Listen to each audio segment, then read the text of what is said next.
Good morning, listeners. Thank you very much for dialing in to this week's special podcast. And I'm delighted to introduce you to Anna Bateman.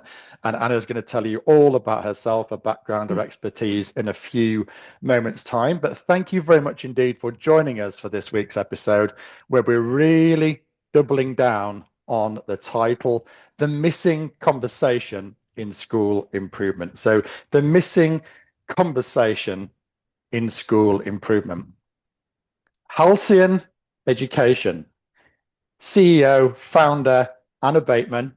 Good morning. Thank you for coming. And for our audience today, we'd love to start off with a little bit about yourself, your background, and how come your organization exists. Thank you for the really warm introduction, Matt, and I'm delighted to be here. So I started Halcyon Education 10 years ago following years in education, and then I worked for the local authority and sat under the Director for Education, leading on programmes that were based around emotional literacy and resilience. And I really have almost kept to that core through Halcyon Education, because what I do is I look at the systemic and the strategic element of mental health. So I'm not a clinician, I am an educationalist through and through and a leader. And I use those skills that I have in order to help schools to have that really strong overview of what is schools' role around mental health, because we can sometimes get that confused around mental illness. But also, how can we then plan strategically and proactively to ensure that our environment is shaped for good mental health, and therefore we are improving the school as well. So that's what I do. I'm currently a director at a multi-academy trust 3 days a week for wellbeing and family services. I've been the lead national mental health lead for the National College. So if you've ever accessed the National College, you'll see my face often. And I also now work for NISI Learning, which is an online platform for young people who perhaps are facing difficulties in actually attending school. So I support them from that mental health perspective as well. And I'm delighted to be here. No, that's really great. And I have seen you on the National College. Yeah, and a shout out to National College. They have some fantastic content. I know School of Math leaders rave about their service, so that's fantastic. Thank you for setting the scene a little bit. That's great. And we're now going to start to move into the really key parts of today's podcast, of course. And just to remind the listeners today, it's about the missing conversation in school improvement. And the first real kind of discussion this morning, Anna, is what are the challenges, the roadblocks, the hurdles, the difficulties that schools and multi-academy trusts have and continue to face within this very, very difficult world that we live in? So what does that difficulty and challenge look like, please? I think those that are listening will know that a lot of those are actually not in our control, and they are contextual issues within our communities and within the austerity that we've faced for years. And so, kind of CAMS waiting lists, the public health side of things has changed. Sure Start has gone. And so, and that, when we think about even just from that point of view, the health visitors and the way that children would come into school has changed dramatically. And so even if we've got the best curriculum, we've got teaching and learning nailed, safeguarding, inclusion, if our children are coming into school without the skills of being able to use the toilet, without support, and sometimes that's because there's a SEND need or other needs. So that's not a criticism, but what we are seeing is there are a greater number of children perhaps coming into our schools without the skills and knowledge that they had previously, and schools are needing to catch up just from that point of view. And of course, then what happens is the way that children come into school has changed. And so when they come out of school in year 6, that changes as well. Because, you may have a really good value added within that context, but actually that's where some of that is missing. And so from the context of mental health and resilience, we know that we've also got social media, we've got AI coming in. And again, this is not a criticism of those things, but they have changed the way that relationships are formed. They have changed from what I call kind of a trust recession in how we then see one another and relate to one another. And so the importance of belonging, which is coming through from the government, Yeah, the understanding around that, understanding children's mental health and what we're dealing with are really key features of how we really understand our whole school or MAT in the context of things that are happening around us that are influencing the system. it's interesting. And I think a couple of things that I picked up there is identifying, for staff to be able to identify needs of the Yes. children, but also of fellow colleagues as well. Yeah. If they do require assistance, help, support, a conversation, an intervention of some kind, um, there's a lot of skill being able to identify requirements. How does that? I mean, obviously that poses a huge challenge as well, Adna, doesn't it? In schools and maths, is that something that Mm, you hear and see? Is that a common kind of question? Anna, how do we identify? How do we, what does it look like? What do we do to kind of identify children and possibly staff that may require mental health mm, assistance? mm. I mean, I've certainly used data and pupil voice and staff voice Yeah, as a really strong feature of developing that mental health piece and getting ahead of the curve. I mean, data is great, isn't it? But we do have to be mindful that there are people yeah, sat under that data, and we've always got to have that. yeah, But schools have already got kind of, their understanding around behaviour data. They've also already got sort of attainment data. There's lots of data that they've already got that they're sitting with. Attendance, for me, is one that when you look at children and students who are late, for example, typically, and especially in primary, what's sat under there is often a pastoral yeah, issue. yeah, And so these children are already there. It's just trying to find ways in which to unearth what's going on underneath and why are they late? Why are they not wanting to attend school? And being curious about that and trying to meet that need. And of course, for a long time, we've met that need by reducing barriers to learning and them accessing school. But I do think we're in a place now where belonging and connection also plays a very strong part. And that for me is the missing piece in that school improvement that is yeah, very hard to quantify. But when we develop a really strong culture around well-being in the school, then everything else that you then put in place around mental health sits much more easily and systemically and changes things. So, culture is around what we accept and what we don't accept. But I love the idea from Professor Angie Hart. Her work around resilience has really influenced what I do. mm, And she talks about, the space in between us, and that's where resilience sits. It isn't just an individual attribute. Of course it is. We need to be, we can't develop resilience by lying in bed. But resilience is also the system around our children and young people. And so what is it that we can do to then create that systemic culture around belonging and connection? And so going back to that point, where we've got data, it helps us to almost have a conversation and a relationship yeah, because we're asking staff what they think and how they feel. We're asking children, and I use in the mat where I'm at, where we use the Sterling scale for years 4 to 6, and we use an adapted ELSA for younger children. And that gives us 2 points during the year, which we know that we have asked the children how they're doing using those measures. And then we can benchmark ourselves nationally against that. So that's one aspect, of course, of understanding where we are. And we then use that data in 2 ways. One is that we then look at what we need to commission holistically. We also know now for Lee Trust, for example, we're in areas of high socioeconomic disadvantage, in fact, the highest in the UK. But we now know that our children's well-being is above the national, which speaks volumes about the yeah, impact. But we also use the data to then target interventions and support. So, for example, in the Sterling scale, it will say finding it hard to make choices easily.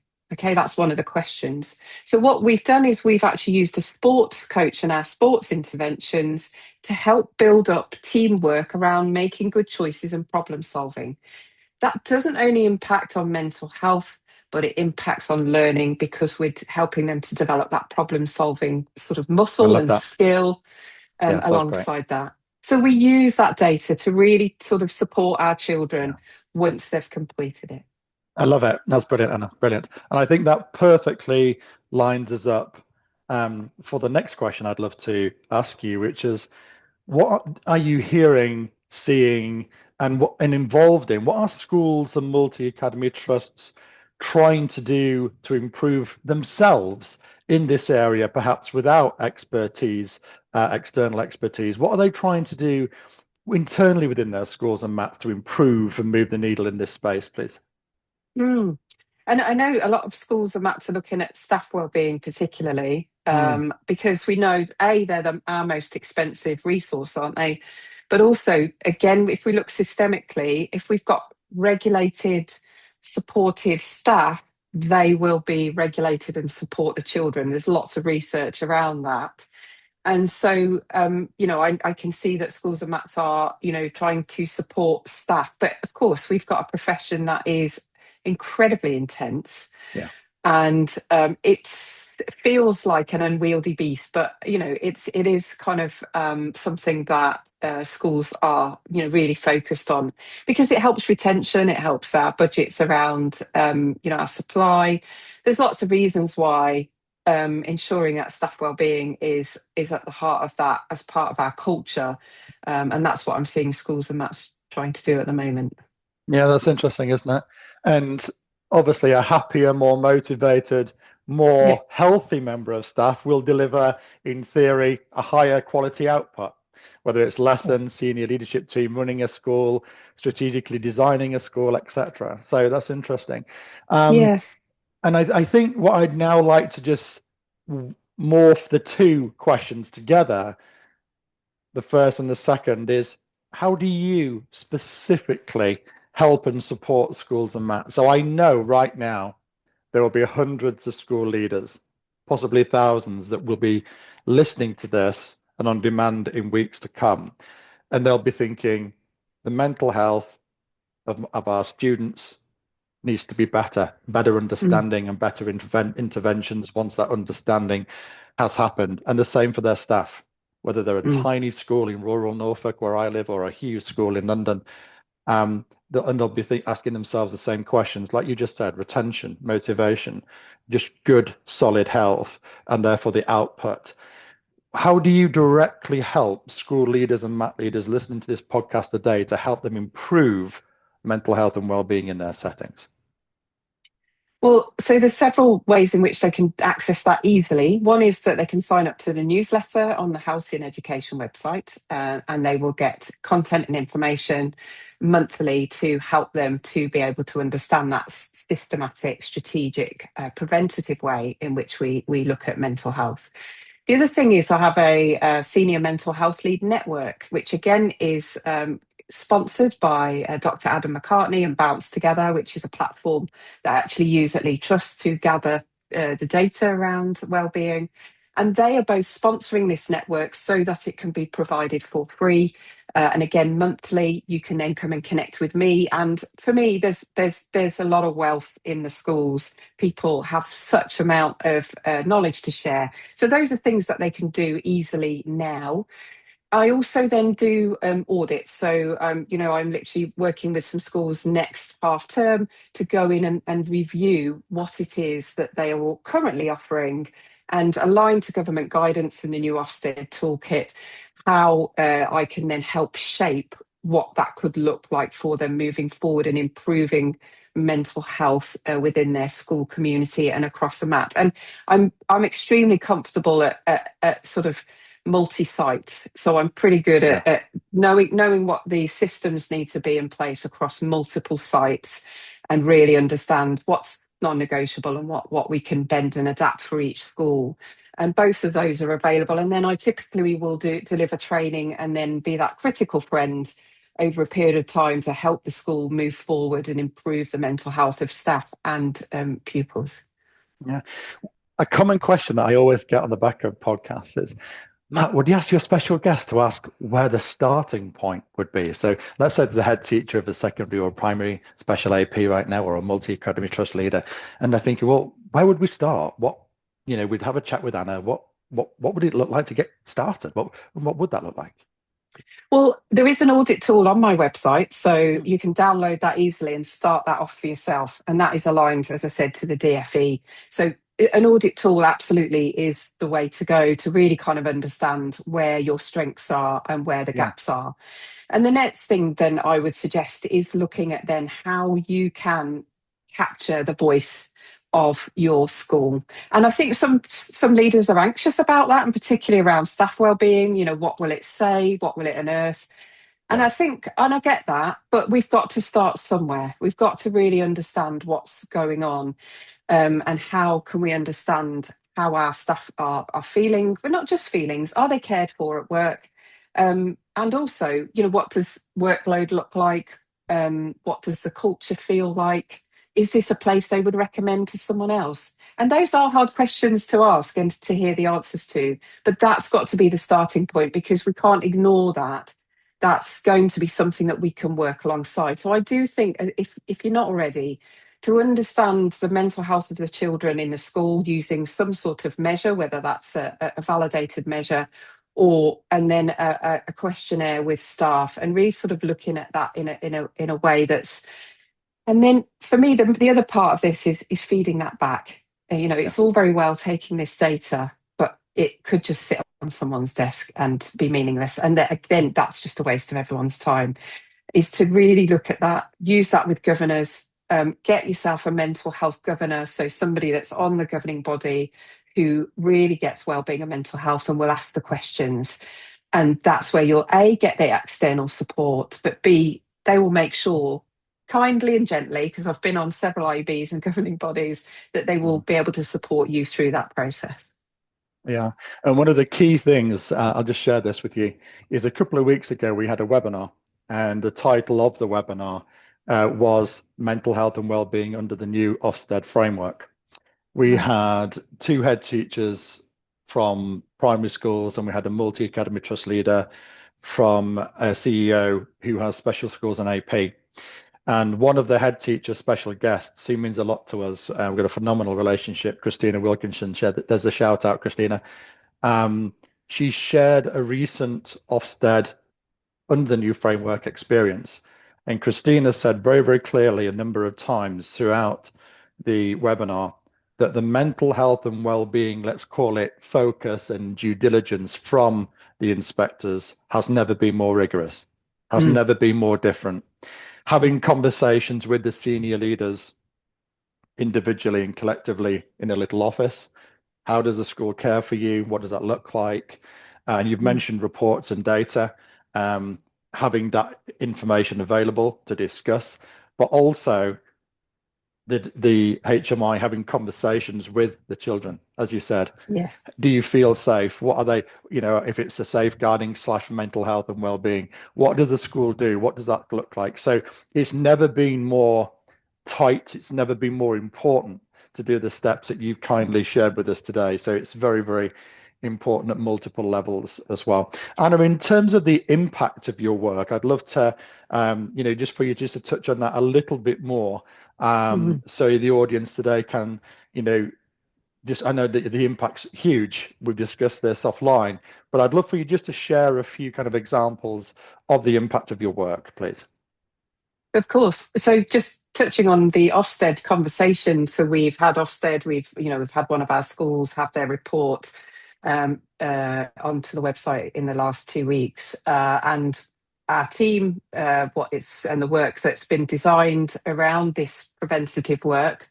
Some of it has also been with our parental side, was mentioned in the Ofsted report. So Leave Flourish, the framework, the work that we do was mentioned as a strong strand within well-being, personal development and inclusion, as well as the work that we do around young carers, because we also have a young carers program throughout the trust.